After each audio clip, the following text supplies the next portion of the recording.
All right, y'all, welcome back to the show. It's Anti-War Radio. I'm Scott Horton, and I was sitting here reading this article. That I got it in the email this morning, but I didn't have a chance to read it. Then Dar Jamel just brought it up, and I realized with about 30 seconds before live that, hey, I got this guy's phone number, man. I think I'll just call him. Welcome back to the show, Gareth. How's it going? It's going well. Thanks, Scott. All right, so I really appreciate you joining me on quick notice like this, extremely quick notice. In fact, I think record quick notice for the radio show. We'll mark this date in history. Obama drops 2009 pledge to withdraw combat troops from Iraq. Now, hold it right there. Before you talk, I'm going to play the short clip. You were the one who pointed this out to me back a year and a half ago, and I linked to it in my article, Finding Ways to Stay in Iraq, from February 2009, right after the Camp Lejeune speech. It's a clip of Jim Miklaszewski, the Pentagon reporter from NBC News. Gareth? Including our Pentagon correspondent, Jim Miklaszewski. Jim, I'd like you to take a moment and talk about Secretary Robert Gates. I should mention again, he'll be my guest exclusively on Meet the Press Sunday. Talk about his role, a carryover, obviously, notably from the Bush administration, very active in the surge strategy. What role has he played in arriving at this decision about troops for President Obama? Well, I want to make two quick points about Secretary Gates. Even during the campaign, if you listen to what Secretary Gates was saying about the U.S. military operations in Iraq and what Barack Obama were saying, they were not that far apart. Secretary Gates, as early as 18 months to 2 years ago, was saying, look, everybody understands that we're going to have to start withdrawing from Iraq. But at the same time, Secretary Gates adds this caveat that, in fact, he believes significant numbers of troops will remain in Iraq for years to come. And in fact, military commanders, despite this standard of forces agreement with the Iraqi government that all U.S. forces would be out by the end of 2011, are already making plans for a significant number of American troops to remain in Iraq beyond that 2011 deadline, assuming that that SOFA agreement would be renegotiated. And one senior military commander told us that he expects large numbers of American troops to be in Iraq for the next 15 to 20 years, David. 15 to 20 years. I mean, I think that really takes a moment to really sink in. All right, Gareth Porter, Interpress Service, independent historian and journalist, original.antiwar.com/Porter. Brand new article, Obama drops 2009 pledge to withdraw combat troops from Iraq. So there's two issues really at stake here. The first one is whether the 50,000 remaining in Iraq after the end of this month will be, in fact, combat troops or not. And then the second one, will the rest of them be out by the end of 2011? Now, you talk for the next 6 minutes. Right. I mean, the first question, are they combat troops? There's simply no question about that. And this is no longer contested. There's no effort really by the officials of the Obama administration at this point to deny that, yes, we have combat troops there. And in fact, they admit that they will be in combat. And the distinction that they make in order to justify the present rhetorical flourish of the administration, the rhetorical position of the administration, which is that we are ending our combat role in Iraq, and the distinction between that ending the combat role and continuing to have combat troops who will be in combat is that that won't be their primary function. The primary function of U.S. troops will be to provide advice and assistance to the Iraqi forces. So you can see how playing with words here has become a fine art in the Obama administration in order to accomplish multiple political objectives at the same time.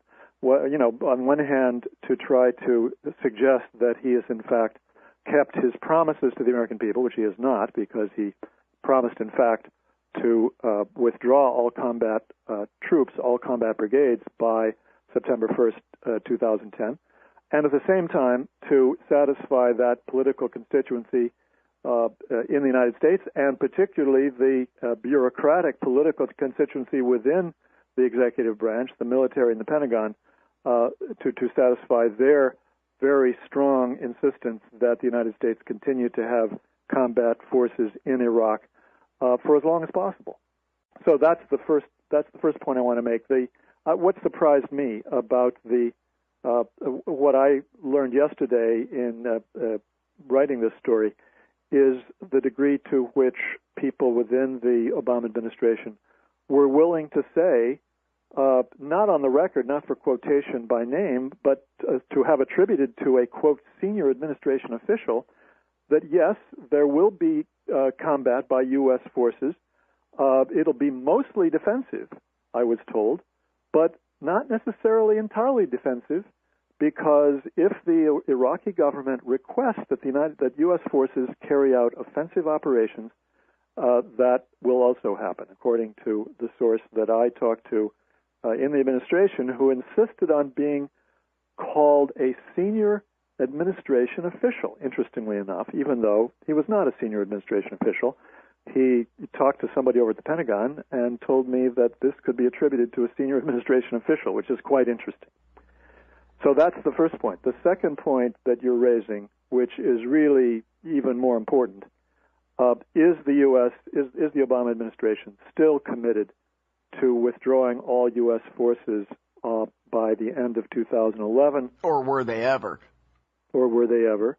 I have to say now that given the history of the dynamics at work politically in this administration, whereby they make one public commitment, very explicit commitment, and at the same time there's sort of a wink and a nod, which is to give various forces to understand that, of course, this doesn't really mean anything because we can always do something different and say something different later on.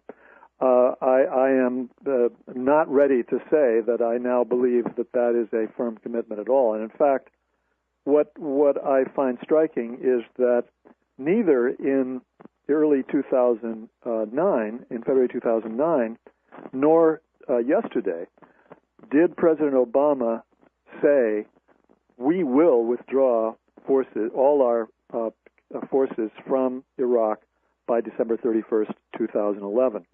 What he said in early 2009 was that it is my intention to withdraw all U.S. forces by the end of 2011. Yesterday he said U.S. forces are all scheduled to be withdrawn by the end of 2011.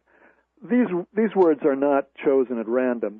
These words are chosen for a purpose, and that it is now clear to me that is to keep open the possibility of renegotiation so that the U.S. can continue to keep even combat troops in Iraq after the end of 2011. Well, what about Sauder? What about the people of Iraq? Are they going to, what if they say, okay, well, we'll just keep some air bases up in Kurdistan? And also, what about the biggest embassy in the history of mankind?